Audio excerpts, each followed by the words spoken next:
कथा है लालची बहू और बुढ़िया की पूजा। आइए कथा श्रवण करें। ये कहानी दोस्तों, ये दो कहानियां हैं, ध्यान से सुनिएगा। दोनों धार्मिक कहानियां हैं। एक बुढ़िया माई जो चतुर्मास में पुष्कर स्नान किया करती थी, उसके एक बेटा और बहू थे। सास ने बहू को फलाहार बनाने को कहा तो बहू ने खाली टिफिन ही रख दिया। बेटा माँ को पहुँचाने के लिए पुष्कर गया। रास्ते में माँ से बोला, माँ फलाहार कर लो। जहाँ पानी मिला वहीं फलाहार करने बैठ गई तो भगवान की कृपा से खाली टिफिन फलों से भर गया। माँ ने फलाहार कर लिया। पुष्कर माँ के रहने के लिए झोपड़ी बनाकर बेटा वापस घर आ गया। रात्रि में श्रावण मास आया और बोला, बुढ़िया माई दरवाजा खोल। तब बुढ़िया माई ने पूछा, आप कौन हैं? मैं श्रावण मास। बुढ़िया ने तुरंत दरवाजा खोल दिया। बुढ़िया माई ने शिव पार्वती की पूजा अर्चना की, बेलपत्र से अभिषेक किया। जाते समय श्रावण मास ने बुढ़िया माई को आशीर्वाद दिया और झोपड़ी की एक दीवार सोने की हो गई। भाद्रपद मास आया, उसने भी दरवाजा खोलने को कहा। बुढ़िया माई ने दरवाजा खोला, सत्तू बनाकर कजरी तीज मनाई।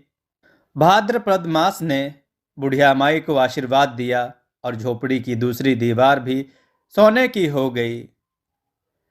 फिर अश्विन मास आया और उसने भी दरवाजा खोलने को कहा। बुढ़िया माई ने दरवाजा खोला, पितरों का तर्पण ब्राह्मण भोज कराकर श्राद्ध किया। नवरात्रि में माँ दुर्गा को अखंड ज्योति जलाकर प्रसन्न किया। सत्य की विजय दिवस के रूप में बुराई का अंत की खुशी में दशहरा मनाया। अश्विन मास ने जाते समय प्रसन्न होकर तीसरी दीवार भी बहुमूल्य रत्नों से जड़कर दी और बुढ़िया माई को सदैव प्रसन्न रहने का आशीर्वाद दिया। इन सब के बाद कार्तिक मास आया, उसने भी दरवाजा खोलने को कहा।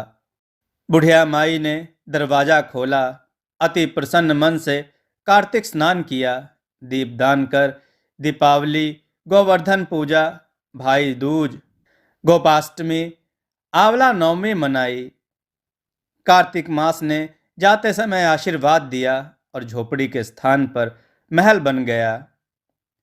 बुढ़िया माई गरीबों की सेवा कर भजन कीर्तन में अपना समय व्यतीत करने लगी। बेटा अपनी माँ को लेने आया तो माँ और झोपड़ी को पहचान न सका। तो पड़ोसियों से पूछा, उन्होंने बताया तो बेटा माँ के चरणों में गिरकर बोला, माँ घर चलो।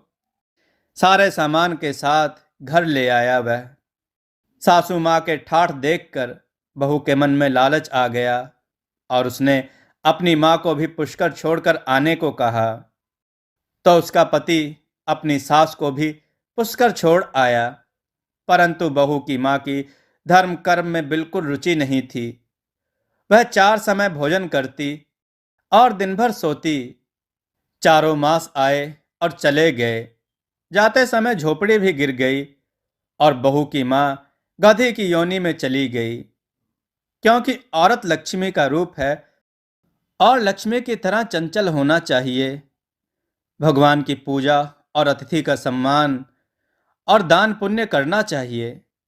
बहू ने कहा, अब माँ को ले आओ। जब जमाई सास को लेने गया तो कहीं ना मिली। लोगों से पूछने पर लोगों ने बताया कि तेरी सास धर्म कर्म कुछ ना करती थी, खाती थी और सोती थी, जिससे वह गधी योनि में चली गई। जवाई गधी यानी सास को बांधकर घर ले आया। उसकी पत्नी ने पूछा, मेरी माँ कहाँ है? तब पति ने कहा, तेरे लालच की वजह से तेरी माँ गधी योनि में आ गई। बड़े बड़े विद्वानों, ब्राह्मण, ऋषि मुनियों से पूछने पर उन्होंने बताया कि तेरी सास के स्नान किए पानी से स्नान कराने पर उसे मनुष्य योनि मिलेगी। तब बहू ने ऐसा ही किया और उसकी माँ पुनः मनुष्य योनि में आ गई। हे राधा दामोदर भगवान, जैसा बुढ़िया माई को दिया वैसा सबको देना। दोस्तों, दूसरी कथा भी बहुत रोचक है, ध्यान से सुनिए। दो सास बहुएं थीं। कार्तिक मास आया तो सास बोली, मैं कार्तिक स्नान के लिए तीर्थ जाना चाहती हूँ। बहू बोली, मैं भी चलूंगी।